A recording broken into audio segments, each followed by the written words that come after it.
Hello बच्चों, welcome back. तो आज हम लेके आए ऑप्टिक्स का सेकंड पार्ट, जिसमें हम लोग रिमेनिंग क्वेश्चंस को सॉल्व करेंगे, जो कि एनसीईआरटी एग्जाम्पलर के जो ऑब्जेक्टिव टाइप क्वेश्चंस थे उनको हम सॉल्व कर रहे थे। तो आज का जो टॉपिक है ऑप्टिक्स, तो चलिए स्टार्ट करते हैं। इसमें देखते हैं कौन कौन से हमारे पास जो क्वेश्चंस थे वो रह गए थे, आज उनको सॉल्व करते हैं। नंबर फर्स्ट देखिए, number first question, there are certain material developed in laboratory which have a negative refractive index। एक मीडियम हमने लैब में बनाया है, डेवलप किया है, जिसका रिफ्रैक्टिव इंडेक्स कैसा हो जाएगा, नेगेटिव हो जाएगा। और उस मीडियम पर रे हम इंसिडेंट करते हैं कहां से, फ्रॉम एयर। तो अब हमें यह बताना है कि ये जो चार हमारे पास लाइट रे की जो पाथ है, इसमें से कौन सा करेक्ट होगा। क्लियर है? तो अगर हम यहां पर स्नेल लॉ यूज करें, तो according to Snell's law formula हो जाएगा sine I upon sine R is equal to mu. Mu is the refractive index, और हमारे पास जो रिफ्रैक्टिव इंडेक्स है मीडियम का, वो कैसा मिला है हमारे पास, नेगेटिव। क्लियर है? तो इसका मतलब ये है कि साइन आई या साइन आर में से कोई ना कोई आपके पास एंगल कैसा होना चाहिए, नेगेटिव एंगल होना चाहिए था। अगर हम चारों फिगर में देखें, तो यहां पर भी आपके लिए पॉजिटिव एंगल है इंसिडेंट, यहां भी हमारे लिए पॉजिटिव, यहां पर भी कैसा है, पॉजिटिव है, क्योंकि नॉर्मल के इस डायरेक्शन पर मिल रहा है। और इस वाले पे भी देखें तो नॉर्मल से इस यहां पर है लेफ्ट डायरेक्शन पे, तो यहां पर भी आपका इंसिडेंट एंगल कैसा हो जाएगा, पॉजिटिव होगा। तो इसका मतलब चारों में जो साइन एंगल है वो कैसा गिवन है, पॉजिटिव है। तो अगर रिफ्रैक्टिव इंडेक्स नेगेटिव है, तो ऑब्वियस सी बात आर की वैल्यू कैसी होनी चाहिए, यहां पर नेगेटिव होनी चाहिए। क्लियर है? तो चारों में देखते हैं, ये है आपके पास सेकंड ऑप्शन। यहां पर भी देखिए राइट साइड जा रहा है, तो ये भी कैसा रहेगा, पॉजिटिव। यहां पर देखिए नॉर्मली जो आपका इंसिडेंट हो रहा है, तो आर की वैल्यू कितनी हो जाएगी, यहां पर 0। यहां पर देखिए रिफ्लेक्ट हो गया है, और इस फर्स्ट वाले पे देखिए ये कहां जा रहा है, ये जाना चाहिए था इस डायरेक्शन पर। अगर इस डायरेक्शन पे जाता है तो आर यहां पर क्या मिल रहा है आपको, पॉजिटिव, लेकिन अपोजिट डायरेक्शन पर है, इसका मतलब आर की वैल्यू यहां पर कितनी हो जाएगी, नेगेटिव। क्लियर है? तो ये वाला जो ऑप्शन है बिल्कुल करेक्ट होगा, फर्स्ट ऑप्शन। वो इसलिए क्योंकि sine I upon sine R में आपके पास या तो साइन आई या साइन आर, इनमें से कोई एक नेगेटिव होना चाहिए था, और फर्स्ट ऑप्शन पे आपको आर कैसा मिल रहा है, नेगेटिव मिल रहा है। क्लियर है? तो इस क्वेश्चन पे जो इसका आंसर है वो कौन सा वाला है, फर्स्ट आंसर है। नेक्स्ट पे देखिए, ध्यान देते हैं। नेक्स्ट आता है, consider an extended object immerse in water contained in a plane trough, when seen from a close to the edge of the trough, the object looks distorted because। मतलब यहां पर क्या है, किसी ट्रफ में हमने वाटर फिल किया है, और वहां पर हमने एक ऑब्जेक्ट को उसमें रखा हुआ है, एक्सटेंडेड ऑब्जेक्ट है, और जब हम उसको एयर से देखने की कोशिश कर रहे हैं, तो वो जो ऑब्जेक्ट है वो हमें कैसा शो हो रहा है, डिस्टॉर्टेड शो हो रहा है। तो अब हमें यह बताना है कि इन चार ऑप्शंस में से कौन सा करेक्ट है। क्लियर है? तो होता क्या है, सपोज मानिए ये हमारे पास ट्रफ है, क्लियर, और इस ट्रफ में हमने यहां पर कुछ फिल किया है, लिक्विड फिल किया है, वाटर समथिंग कुछ भी। और अब हम इसमें क्या करते हैं, एक एक्सटेंडेड रॉड कुछ इस तरीके से हम रख रहे हैं। ये इसका एंड हो जाएगा ए, ये एंड कौन सा हो जाएगा, बी। थोड़ा सा इसको और इंक्रीज कर दें, कुछ यहां से मान लेते हैं। क्लियर है? अब इसका जो हमने कहा यहां पर एच, यहां पर वो किससे देख रहा है, ये एच, एज ऑफ ट्रफ। क्या हो जाएगा, एज ऑफ ट्रफ। यहां पर एज ऑफ ट्रफ हो जाएगा ये वाला पोर्शन, ये वाला पोर्शन, इसको कहा जाएगा एज ऑफ ट्रफ। ठीक है, ये हमारे पास कहलाएगा एच ऑफ ट्रफ। तो इस कंडीशन पे क्या होगा, यहां पर रेज जब बी से ट्रेवल करेगी इस पॉइंट पे, जो कि ये इंटरफेस मान लीजिए, ऑफ टू मीडियम, ये नॉर्मल मिल जाएगा। और जब रेज यहां से ट्रेवल कर रही होगी तो after refraction denser to rare medium जब जाएगा तो अवे फ्रॉम दी क्या हो जाएगा, नॉर्मल। और जब हम इस डायरेक्शन से कहीं पर इसको शीन कर रहे होंगे तो ये रे यहां से बिल्कुल आता हुआ दिखाई देगा इस तरीके से। तो ये यहां पर जो ऑब्जेक्ट है वो हमें थोड़ा सा बैंड शो होगा। क्लियर है? यहां पर ऑब्जेक्ट जो होगा वो थोड़ा सा कैसा शो हो जाएगा, बैंड शो होगा। ये जो होना चाहिए था ए बी, और यहां पर हमें कौन सा मिल जाएगा, बी डैश मिल जाएगा। क्लियर है यहां पर? तो अब इन्होंने पूछा है कि यहां पर क्या क्या पॉसिबल है, कौन सा। तो सबसे फर्स्ट है the apparent depth of the point close to the edge, apparent depth. Clear? Apparent depth of the point close to the edge, जो एज के पास होगा, are nearer the surface of the water, ठीक, और compare to the point away from the edge. तो यहां पर first option के अकॉर्डिंग ये है कि अगर यहां कहीं पर हमारे पास कोई ऑब्जेक्ट है ए, तो जब हम इसको देख रहे होंगे तो इसका इमेज हमें कहां मिलेगा, वाटर के सरफेस के पास में मिलेगा। और जो इस एस से दूर होगा बॉडी, सपोज मानिए पी, तो जब हम इसको विजिबल, इसको शीन करेंगे तो ये हमारे पास का थोड़ा सा अपवर्ड मिलेगा, बट सरफेस से बहुत दूर मिलेगा। तो ऐसा तो बिल्कुल सही है, मतलब ये करेक्ट है। अगर किसी ऑब्जेक्ट को हम एज के पास में अगर रखा हुआ है, फिर अगर हम उसको एयर से सीन कर रहे हैं तो वो क्या होगा, वो शिफ्ट होगा, और शिफ्ट कहां होगा, towards the surface of water. और अगर वही ऑब्जेक्ट एज से बहुत डिस्टेंस पे अगर प्लेस्ड है तो अगर हम सीन करेंगे तो ये थोड़ा सा ही अपवर्ड डायरेक्शन पर शिफ्ट होगा। क्लियर यहां पर? तो इसका मतलब जो फर्स्ट ऑप्शन है वो क्या हो जाएगा, इज करेक्ट। सेकंड पे आते हैं, the angle subtended by the image of the object at the I is smaller, मतलब जो इमेज फॉर्म कर रहा है कहां पर, आई पर, वो कैसा मिलेगा हमें, स्मॉलर होगा than the actual angle subtended by the object in air. मतलब जब ऑब्जेक्ट को हम एयर पे रख रहे हैं तब वो जो हमारे पास आई में जो एंगल फॉर्म कर रहा है वो ज्यादा होगा एज कंपैरिजन टू जो इमेज हमारे आई पे क्या बनाएगा, एंगल फॉर्म करेगा। तो इसको भी देख लेते हैं। सपोज मानिए अभी इस ऑब्जेक्ट को हमने एयर में रखा हुआ है, ये एयर में, तो ये हो जाएगा ए, और ये कौन सा हो जाएगा, बी। और यहां कहीं से हम उसको विजुअलाइज कर रहे हैं, तो ये इन दोनों का जो एंड है वो हमारे आईज में एंगल कितना फॉर्म करेगा, तो हम कहेंगे ये एंगल फॉर्म कर रहा है सपोज θ1। लेकिन अगर इमेज के बारे में बात की जाए तो इमेज एक्चुअल से थोड़ा सा बैंड हुआ है, तो बैंड होगा तो ये पॉइंट ए और ये पॉइंट कौन सा हो जाएगा, पी। और जब हम इसको विजुलाइज करेंगे तो अब ये जो एंगल फॉर्म होगा इसको हम क्या बोल सकते हैं, θ2। और ऑब्वियस सी बात θ1 इज ग्रेटर देन कितना हो जाएगा, θ2। इसका मतलब ये है कि ऑब्जेक्ट जो होगा जब एयर में प्लेस्ड है तो आई पे जो एंगल बनाएगा वो क्या होगा, वो ग्रेटर होगा। और उसी तरह जब इमेज को हम देख रहे हैं इस लिक्विड पे तो वो एक्चुअल लेंस से थोड़ा सा क्या हो चुका है, बैंड हुआ है, जिसके कारण अब जब एंगल बनेगा आईज पे तो कैसा बनेगा, वो स्मॉलर बनेगा। इसका मतलब जो सेकंड वाला ऑप्शन है वो भी क्या हो जाएगा, करेक्ट हो जाएगा। थर्ड देखिए, some of the point of the object far away from the edge may not be visible, not be visible है because of total internal reflection.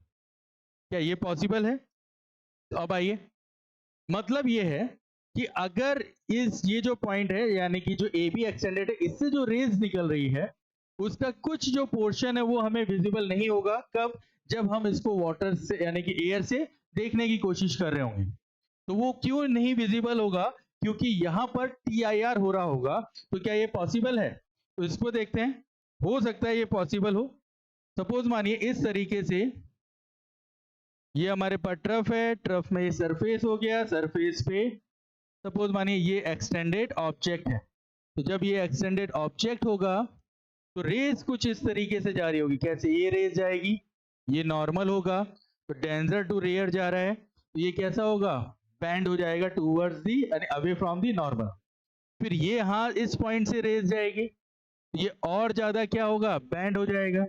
फिर इस पॉइंट से रेज जाएगी, तो हो सकता है ये जब इंसिडेंट कर रही हो इस इंटरफेस पे, तो इसका एंगल किसके इक्वल हो जाए, क्रिटिकल एंगल के इक्वल हो जाए। उस कंडीशन पे रेज कैसी चली जाएगी, ग्रेजिंग हो जाएगा। अब अगर इस पोर्शन से अगर हम लाइट इंसिडेंट करते हैं, तो इसका जो इंसिडेंट एंगल होगा, यहां जो इंसिडेंट एंगल बनेगा ये which is I is greater then कितना होगा, क्रिटिकल एंगल के। और उस केस में ये लाइट क्या करेगी, TIR फॉर्म करेगी। और अगर रेज TIR फॉर्म होता है और यहां से अगर हम इसको ऑब्जर्व करेंगे, तो यहां वाली लाइट कभी भी आईज पे नहीं पहुंचेगी। तो इसका मतलब ये वाला जो पोर्शन है वो हमें कभी भी विजिबल नहीं होगा। क्लियर है? तो यहां पर हम ये कह सकते हैं कि हाँ, ये पॉसिबिलिटीज हो सकती है कि हमारे पास कि हमसे कुछ पोर्शन वो विजिबल ना हो। ठीक है। फोर्थ आता है, water in a trough act as a lens and magnifies the object. जो वाटर होता है वो ऑब्जेक्ट को मैग्नीफाई करता है, वो एक लेंस की तरह एक्ट करता है। तो हम कहेंगे ऐसा नहीं होता है, क्योंकि जो आपके पास वाटर होगा वो सिर्फ और सिर्फ क्या करेगा, उसको शिफ्ट कर सकता है। वो सिर्फ और सिर्फ क्या होगा, वो शिफ्ट करेगा, थोड़ा सा ऊपर की ओर बेंड हो सकता है, लेकिन कभी भी उसे मैग्नीफाई नहीं करता है। इसका मतलब इसमें जो ऑप्शन डी है इज नॉट करेक्ट। जो आंसर मिलेगा वो मिलेगा A, B and C. These three options are correct. Clear है? चलिए नेक्स्ट पे देखें। नेक्स्ट हमारे पास प्रॉब्लम क्या है, ये next problem, a rectangular block of glass ABCD has a refractive index 1.6। ये है रेक्टेंगुलर ग्लास और इसके लिए रिफ्रैक्टिव इंडेक्स हमने कहा ये है 1.6। क्लियर है? 1.6। Next, a pin is placed midway। जो पिन है वो कहां पर है, मिडवे है, ऑन द फेस AB। ये आपके पास पिन हो गया। When observed from the face AD, यहां कहीं से हम इसको ऑब्जर्व कर रहे होंगे। ठीक है। द पिन शेल कहां पर शो होगा, appear to be near A, appear to be near D, appear to be at the center of AD and not be seen at all। Clear है? तो चलिए इसको भी सॉल्व करते हैं, देखते हैं कहां पर सीन होगा। तो सपोज मानिए ये एक ऑब्जेक्ट है, तो यहां से एक रे जाएगी इस इंटरफेस पे, ये यहां पर हो जाएगा एयर, ये क्या हो जाएगा आपके पास मीडियम। नॉर्मल ड्रॉ करें तो क्या होगा, ये जा रहा है कहां से, rare to denser. Rare to denser जाएगा तो ये यहां कहीं पर बैंड हो जाएगा टूवर्ड्स दी नॉर्मल, और इंसिडेंट होगा कहां पर, एडी सरफेस पर। और एडी सरफेस पे भी हम क्या ड्रॉ कर लेते हैं, ये नॉर्मल। और अब ये जो आपके पास लाइट रे है वो एडी सरफेस पे जो नॉर्मल है इसके साथ एंगल कितना फॉर्म कर रहा है, आई फॉर्म करेगा। क्लियर? अब यहां पे दो केस हो सकते हैं। नंबर फर्स्ट, या तो हम कहें जो आपका इंसिडेंस एंगल है इस पॉइंट पे is less than it's critical angle. उस कंडीशन में क्या होगा, तो पहले क्रिटिकल एंगल देख लेते हैं। क्रिटिकल एंगल हो जाएगा sine IC is equal to 1 by mu. तो sine IC is equal to 1 by mu हो जाएगा 1.6, इट मीन्स 10 बाई 16। तो IC इज इक्वल टू हो जाएगा साइन इनवर्स 10 बाई 16, और ये लगभग आएगा 38.7 डिग्री। तो जो क्रिटिकल एंगल है वो कितना, 38.7 है। तो अगर हम ये कहें कि इस पॉइंट पे अरे ये रहा, इस पॉइंट पे अगर हम बात करें, इस पॉइंट पे ये हो गया नॉर्मल, ये इंसिडेंट रे।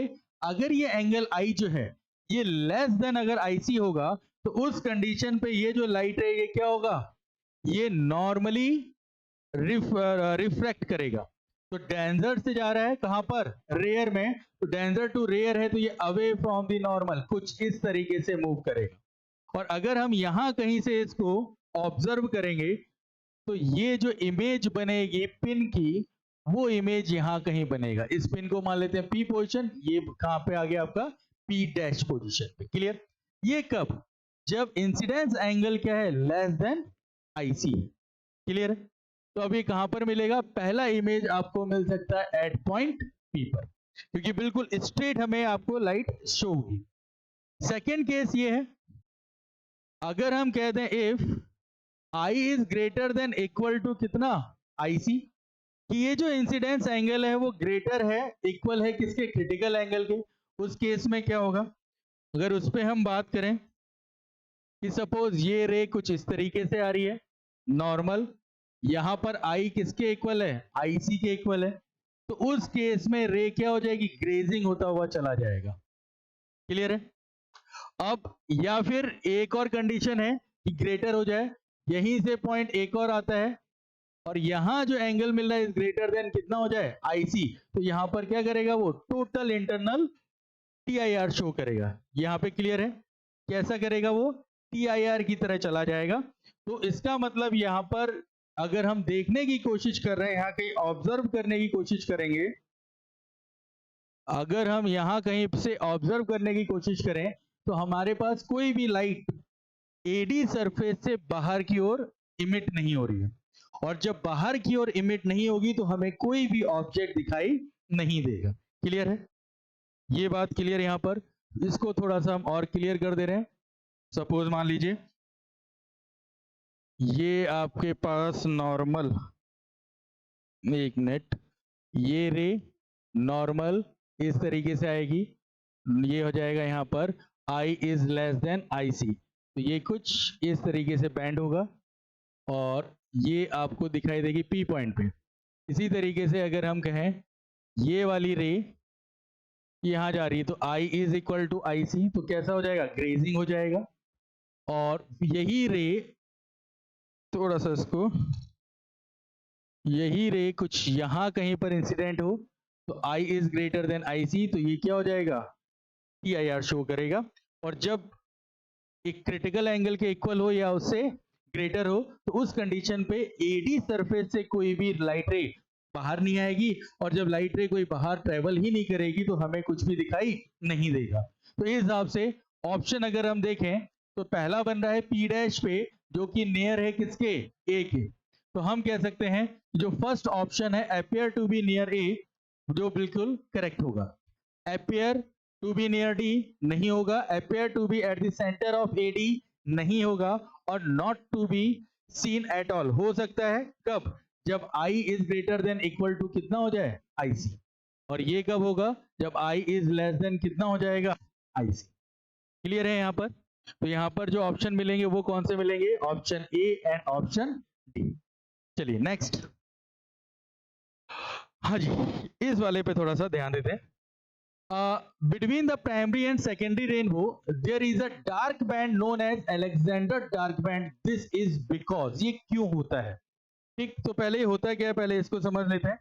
सपोज मान लीजिए कि जब कोई लाइट रेज वाटर ड्रॉपलेट पे इंसिडेंट होगा तो वहां से रेनबो बनने स्टार्ट होते हैं, और हम जानते हैं कि वहां पर जो रेनबो बनता है वो कौन सा होता है, प्राइमरी और सेकेंडरी रेनबो होता है। और वो जो रेनबो का जो फॉर्म होता है तो वो कैसा होता है, एक सर्कुलर के सर्कल के फॉर्म पे वो बनाया जाता है, ठीक है, बनता है। तो उस कंडीशन पर जो आउटर वाला जो लेयर होगा वो हमेशा होता है सेकेंडरी रेनबो का, ठीक, और जो इनर वाला जो आपके पास सर्कल होगा ये बनाया जाएगा किसके कारण, ये बनता है आपका प्राइमरी रेनबो के कारण। अब इनके बीच में कुछ एक पोर्शंस होते हैं, कुछ पोर्शन होंगे जो कि ये डार्क पोर्शन होता है, डार्क, और इसी को हम क्या बोलते हैं, हमारा Alexander's dark band, dark band बोला जाएगा, अलेक्जेंडर डार्क बैंड बोला जाता है, ठीक। अब ये हुआ क्यों, इसका रीजन समझते हैं। देखिए, अगर हम ये समझते हैं कि ये जो दो लाइट रेज हैं वो कैसी हैं, वो अगर वेव नेचर की है, ट्रांसवर्स नेचर की है, तो वहां पर ये जो अलेक्जेंडर डार्क बैंड बनता है उसका जो छोटा सा पार्ट होता है वो बनाया जाता है किसके कारण, इंटरफेरेंस डिस्ट्रक्टिवली के कारण। इंटरफेरेंस डिस्ट्रक्टिवली जो आपके पास है, डिस्ट्रक्टिवली के कारण क्यों बनता है, क्योंकि देखिए एक रेज जो जाएगी वो कुछ इस तरीके से ट्रेवल करेगा, तो ये हो जाएगा क्रस्ट, ये हो जाएगा ट्रफ, ठीक है। और जो दूसरी रेज होगी वो कुछ इस तरीके से ट्रेवल कर रही होगी। जब दोनों एक दूसरे पे सुपर इम्पोज होंगे तो जो इंटेंसिटी हो जाएगी वो बहुत कम इंटेंसिटी होगी और हमें यहाँ पर क्या दिखाई देगा, एक डार्क बैंड दिखाई देगा। क्लियर है? तो ये तो बिल्कुल आपका ठीक है। Light scattered into this region interference destructively, ये इसलिए है, लेकिन ये जो होता है इसका जो पोर्शन होता है बहुत थोड़ा सा पोर्शन होता है, बहुत ही छोटे से अमाउंट में ये काम करेगा। अब सेकंड एक और देख लेते हैं। Angle made at the eyes by the scattered ray with respect to the incident light of the sun lies between approximately 42 degree and 50 degree. Clear?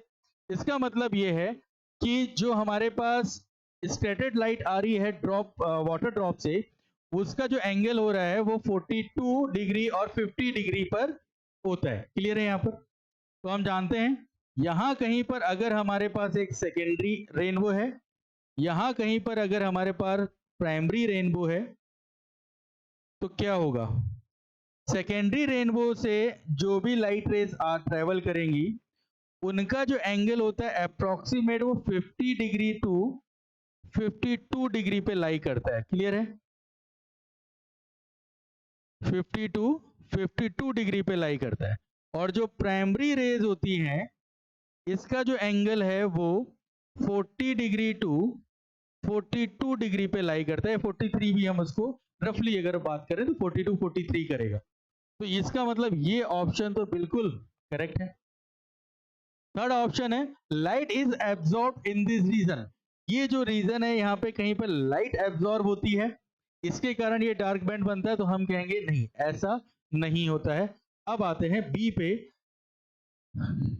कि there is no light scattered into this region। अगर बात करें कुछ books में कुछ इस तरीके से है कि जब सेकेंडरी आपका 50 टू 52 एंगल पे जाएगा और प्राइमरी जो जाता है वो एंगल है आपके पास लगभग 42 डिग्री पे, तो इसके बीच के जो एंगल्स हैं वहां पर जो लाइट आती है वो वाटर ड्रॉपलेट से स्कैटर्ड होती ही नहीं है। मतलब वो लाइट आती ही नहीं है, और जब कोई लाइट आएगी ही नहीं तो वहां पर ये क्या बनाएगा, एक डार्क बैंड बनाएगा। ठीक है? तो हम कह सकते हैं कि there is a no light scattered into this region. सही हो सकता है मे बी, क्यों सही है, क्योंकि आपका जो वाटर ड्रॉप है इस पे जो आपका एंगल आ रहा है वो कितना 50 टू 52 और 40 टू 42 के अप्रोक्स ये एंगल फॉर्म होगा, लाइट आएगी। इनके बीच में जो एंगल्स हैं उसमें कोई भी लाइट इंसिडेंट कोई भी लाइट इमिट नहीं होती है वाटर ड्रॉप से, और जब कोई लाइट ड्रॉप से आएगी ही नहीं तो वहां पर जो बैंड बनेगा वो हमेशा कैसा बनेगा, डार्क बैंड बनेगा। क्लियर है यहां पर? चलिए नेक्स्ट है हमारे पास, अब magnifying glass is used as the object to be view can be brought closer to the eye than the normal near point this result। ये है आपके पास मैग्नीफाइंग ग्लास का। ठीक है, सुनिए क्या कहा गया है। नॉर्मल जो हमारे पास विजन है वो कितना है, 25 सेंटीमीटर का है, और उस 25 सेंटीमीटर से भी और कम हमने करके और कम डिस्टेंस करके हमने ऑब्जेक्ट को रखा हुआ है, और अब ये पूछा जा रहा है और उसको देखने के लिए किसका यूज किया जा रहा है, मैग्नीफाइंग ग्लास का यूज किया जा रहा है। तो अब ये पूछना है कि इसमें से कौन कौन सा ऑब्जेक्ट हमारे सही हो सकते हैं। तो बेसिकली होता ये है कि अगर किसी ऑब्जेक्ट का विजुअल एंगल 1 मिनट या 1 मिनट से ज्यादा है तो वो हमें इजीली सीन हो जाता है, और जब किसी ऑब्जेक्ट का विजुअल एंगल 1 मिनट से कम होगा तो उसको वो इजीली सीन नहीं होगा। तो उसको देखने के लिए हमें किसी इंस्ट्रूमेंट की जरूरत पड़ती है जिसको हम ऑप्टिकल इंस्ट्रूमेंट कहते हैं, और उसी का एक पार्ट है क्या, मैग्नीफाइंग ग्लास। और जस्ट मैग्नीफाइंग ग्लास कुछ है नहीं, सिंपल एक कॉन्वेक्स लेंस होता है। सिंपल एक क्या है, ये कॉन्वेक्स लेंस है। क्लियर है? तो अब यहां पर पूछा गया, देखिए, a larger angle to be subtended by the object at the eye and hence view in greater details.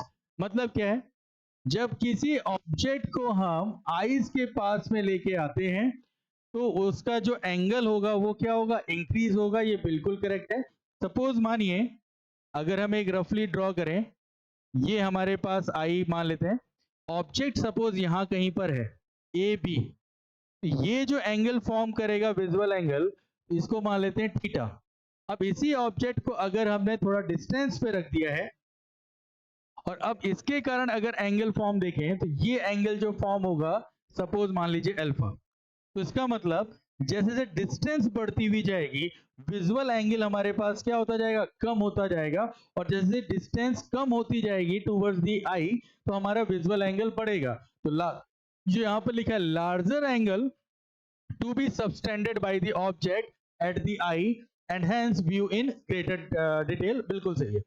The formation of a virtual erect image, मतलब जो मैग्नीफाइंग ग्लास होता है उसके कारण जो फाइनल इमेज फॉर्म होगा वो कैसा बनेगा, वो वर्चुअल इरेक्ट बनेगा। ये हमें देखना है। तो हम लोग जानते हैं ये कॉन्वेक्स लेंस है, सिंपल आपके पास मैग्नीफाइंग लेंस, और जो भी ऑब्जेक्ट रखा जाता है उसको फोकल लेंथ और ऑप्टिकल सेंटर के बीच में रखा जाता है, जिसके कारण जो फाइनल इमेज फॉर्म होगा वो हमेशा कहां होगा, ऑब्जेक्ट की साइड होगा। और वो कैसा बनेगा, वर्चुअल और इरेक्ट बनेगा। इसका मतलब ये ऑप्शन बिल्कुल करेक्ट है। सी आता है, increase in the field of view. क्या मैग्नीफाइंग ग्लास से जो देखने का जो हमारे पास एरिया है क्या उसमें कुछ इंक्रीमेंट होता है, तो हम कहेंगे नहीं, उसमें कोई भी इंक्रीमेंट नहीं होगा। Infinite magnification at the near point, magnification infinite नहीं हो सकता, पॉसिबल नहीं है। तो ये भी ऑप्शन इज रॉन्ग। तो इसके लिए जो आपके पास आंसर मिलेंगे वो ए होगा और दूसरा वाला कौन सा हो जाएगा, B option is correct. Next I, next है, एक astronomical refractive telescope has an objective of focal length 20 meter and the eye piece of focal length is 2 centimeter है। तो हमें ये बताना है इनमें से कौन से वाला जो ऑप्शन है वो करेक्ट है। तो जरा देखते हैं, एस्ट्रोनॉमिकल टेलीस्कोप का यूज किया जाता है किसी लार्ज डिस्टेंट ऑब्जेक्ट को देखने के लिए यूज होगा। और इसमें दो लेंस यूज होते हैं। तो फर्स्ट लेंस हमें मिलता है जो ऑब्जेक्ट की साइड होगा, इसे हम ऑब्जेक्टिव लेंस कहेंगे। ठीक है, ऑब्जेक्टिव लेंस होगा ये। अब इस ऑब्जेक्टिव लेंस में जो रेज आ रही हैं वो कुछ इस तरीके से आएंगी, इनफाइनाइट। और इनफाइनाइट आने के बाद वो किसी एक पॉइंट पर मिलेंगी। वो कहां पर मिलेंगी, ये जो इस लेंस का जो फोकल लेंथ है एफओ, यहां पर जाकर वो मिलेगी। क्लियर है। अब क्या करना है, अब हमें ये देखना है, सपोज अगर इनफाइनाइट लेंगे तो एक और लेंस हम यहां पर देखेंगे जो कि आईपीस होगा। ये आईपीस है, यहां से रे कुछ इस तरीके से जा रही होगी और फॉर्मेशन जो होगा वो कहां हो जाएगा आपका, इनफाइनाइट में। रफली इसको शो किया, आपके कहां मिल रहा है, इनफाइनाइट। इनफाइनाइट मिल रहा है, इसका मतलब ये ऑब्जेक्ट इसके लिए कहां रखा गया होगा, एफ ई पे रखा गया होगा। क्लियर। तो यहां से जो ऑब्जेक्ट है वी ओ वो किसके इक्वल है, एफ ओ के इक्वल हो जाएगा। और यहाँ पे जो ऑब्जेक्ट रखा है यू ई वो किसके इक्वल हो जाएगा, एफ ई के इक्वल हो जाएगा। चलिए अब बाकी चीजें देख लेते हैं। The length of the telescope tube is 20.02 metre. इसको बाद में, पहले देखते हैं मैग्निफिकेशन। The magnification is 1000। तो मैग्निफिकेशन का फॉर्मूला हो जाएगा F is equal to F O by F E. Negative को छोड़ रहे हैं तो एफ ओ कितना हुआ है हमारे पास, एफ ओ हो जाएगा 20 सेंटीमीटर और एफ ई हो जाएगा 2 सेंटीमीटर। 2 सेंटीमीटर इंटू 10⁻⁻2 ऊपर जाएगा तो 20 इंटू 10⁻2 अपॉन कितना 2, तो ऊपर जब 2 से 2 कैंसिल करेंगे तो 1 2 3 कितना मैग्निफिकेशन होगा। इसका मतलब जो ऑप्शन बी है वो करेक्ट है। ठीक है, सेकंड में आते हैं। The length of the telescope tube is, तो लेंथ जो होती है वो फर्स्ट लेंस से लेकर के जो आईपीस तक जो लेंस होता है इनके बीच की डिस्टेंस को कहते हैं। तो लेंथ अगर हमें निकालना हो तो लेंथ कहा जाता है V naught plus U E, जहां पर वी नॉट हो जाएगा आपके लिए एफ ओ प्लस, और ये हो जाएगा एफ यू ई हो जाएगा हमारे पास एफ ई। तो जब इसको देखें एफ ओ हो गया हमारे पास 2 20 मीटर, 20 मीटर, और एफ हो जाएगा हमारे पास क्या, 2 सेंटीमीटर, तो हो जाएगा 2 इंटू 10⁻⁻²। तो इसको हम लिख सकते हैं 20.02 मीटर। इसका मतलब ये वाला ऑप्शन भी हमारे पास क्या हो जाएगा, करेक्ट हो जाएगा। क्लियर। थर्ड आते हैं, the image form is inverted, जो फाइनल इमेज बनेगा वो कैसा बनेगा, इन्वर्टेड। तो हाँ देखिए, ये हमारे पास ऑब्जेक्ट है और फाइनल इमेज कहाँ मिलता है हमें, हमें बिलो दी प्रिंसिपल एक्सिस मिलेगा। तो ये ऑप्शन भी सही है कि जो फाइनल इमेज मिलेगा वो कैसा मिलेगा, इन्वर्टेड। फोर्थ है, an objective of a larger aperture will increase the brightness and reduce chromatic aberration of the image. नहीं, ये नहीं हो सकता, क्योंकि कभी भी लेंस जो है वो ब्राइटनेस को इंक्रीज नहीं करता, ब्राइटनेस को इंक्रीज नहीं करेगा। इसका मतलब जो ऑप्शन डी है वो भी गलत है। तो इस वाले प्रॉब्लम पर जो करेक्ट ऑप्शन है वो ए है, बी है, और कौन सा है हमारे पास, सी है। क्लियर है। तो ये थे हमारे पास ऑब्जेक्टिव के